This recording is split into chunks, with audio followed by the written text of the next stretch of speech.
तो शुरू करते हैं इसके पते ठिकाने से। ये ललितपुर जिले में है, काठमांडू से बहुत दूर नहीं, करीब 23 से 25 किलोमीटर ही। अच्छा, काठमांडू के पास ही मतलब। हाँ, सुनने में लगता है कि शहर के बिल्कुल पास, लेकिन जो लोग वहाँ गए हैं उनके अनुभव बताते हैं कि वहाँ पहुँचते ही लगता है जैसे आप शहर से कोसों दूर किसी दूसरी ही दुनिया में आ गए हों। ये दिलचस्प है, शहर के पास होकर भी ऐसी फीलिंग। हाँ, यही इसका पहला आकर्षण है, शहर के इतने करीब होकर भी उससे बिल्कुल अलग। और शायद जो चीज सबसे पहले किसी का भी ध्यान खींचती है वो है यहाँ से दिखने वाले हिमालय के नज़ारे। अच्छा, हिमालयन व्यूज। हाँ जी, कहा जाता है कि मौसम साफ हो तो यहाँ से नज़ारा अद्भुत होता है। नोट्स में कुछ प्रमुख चोटियों का जिक्र है, जैसे लैंगटैंग रेंज, गौरी शंकर, गणेश हिमाल, और सबसे हैरत अंगेज बात, कभी कभी दुनिया की सबसे ऊंची चोटी माउंट एवरेस्ट भी यहाँ से दिख जाती है। वाह, एवरेस्ट काठमांडू के इतने पास से। हाँ, ये अपने आप में एक बहुत बड़ी बात है ना? बिल्कुल। और ये सिर्फ एक लिस्ट नहीं है चोटियों की, इन नज़ारों का दिखना, खासकर एवरेस्ट का, दलचोकी की जो भौगोलिक स्थिति है ना, उसके बारे में बहुत कुछ बताता है। पहली बात तो ये कि काठमांडू घाटी के इतने करीब होकर भी ये जरूर अच्छी खासी ऊंचाई पर होगा और ऐसी दिशा में होगा जहां से इन विशाल चोटियों तक नजर बिना किसी रुकावट के पहुंच पाती है। अच्छा। और एवरेस्ट का दिखना तो जैसे सोने पे सुहागा है। ये हर पहाड़ी जगह से मुमकिन नहीं होता, खासकर शहर के इतने नजदीक से। लेकिन ये बात भी अहम है जो नोट्स में कही गई है कि ये नज़ारे साफ दिनों पर निर्भर करते हैं।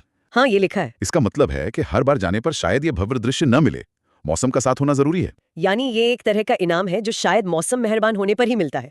ये इंतजार और फिर अचानक से उन बर्फीली चोटियों का दिख जाना शायद उस अनुभव को और यादगार बना देता होगा। हाँ, बिल्कुल इस तरह सोच सकते हैं। ये उस जगह की यात्रा में एक रोमांच का, एक किता का तत्व जोड़ता है। जब प्रकृति अपनी भव्यता दिखाने का फैसला करती है तो वो नज़ारा तो अविस्मरणीय होता ही है। लेकिन ये भी जरूरी है कि अगर वो चोटियां बादलों में छुपी भी हों तो भी दलचोकी में अनुभव करने के लिए और बहुत कुछ है। सिर्फ नज़ारों पर ही सब कुछ निर्भर नहीं करता। सही बात है। और यहीं पर शायद दूसरी खासियत सामने आती है जिसका जिक्र हमारे नोट्स में बार बार है। यहाँ का वो शांत, एकदम सुकून भरा माहौल, शहर के शोर शराबे भाग दौड़ से एकदम परे। ऐसा लगता है ये उन लोगों के लिए एक मरहम जैसी जगह होगी जो रोजमर्रा की जिंदगी से थककर कुछ पल शांति के बिताना चाहते हैं। हाँ, और ये आजकल के ज़माने में एक बहुत बड़ी ज़रूरत बन गया है। शहरी जीवन वो काफ़ी तनावपूर्ण हो सकता है और ऐसी जगह जहाँ आप सचमुच प्रकृति की आवाज़ें सुन सकें, जहाँ शांति हो, वो मानसिक स्वास्थ्य के लिए, वेलनेस के लिए बहुत फायदेमंद होती हैं। हाँ, बिल्कुल। नोट्स में लिखा है कि ये जगह छोटी पदयात्राओं, शॉर्ट हाइक्स के लिए बेहतरीन है। आप आसपास के जंगलों में घूम सकते हैं, प्रकृति को करीब से देख सकते हैं। इसके अलावा रिट्रीट और नेचर स्टे का भी जिक्र है। रिट्रीट, इससे क्या मतलब हो सकता है यहाँ? क्या ये कुछ जैसे ध्यान या योग जैसी गतिविधियों के लिए है? बिल्कुल बिल्कुल। रिट्रीट का मतलब ही होता है कुछ समय के लिए अपनी रोजमर्रा की दुनिया से पीछे हटना, किसी शांत जगह पर जाके आत्मचिंतन करना, कुछ सीखना या किसी खास अभ्यास पर ध्यान देना। दलचौकी का वो शांत वातावरण और प्रकृति से घिरा होना इसे ध्यान, योग, लेखन, कला या किसी भी तरह के आत्मान्वेषण के लिए एक आदर्श जगह बनाता है। सोचिए, सुबह उठकर हिमालय को देखते हुए ध्यान करना, ये अनुभव ही अलग होगा। हाँ। और नेचर स्टे का मतलब है कि आप वहां प्रकृति के बीच ही कहीं रुक सकते हैं, शायद किसी होम स्टे में या किसी छोटे सिंपल लॉज में, जहां अनुभव होटल जैसा ना होकर ज्यादा प्राकृतिक और स्थानीय हो। लेकिन एक सवाल मन में आता है, अगर कोई जगह अपनी शांति के लिए इतनी मशहूर हो जाए तो क्या ज्यादा लोगों के आने से वो शांति भंग नहीं हो सकती?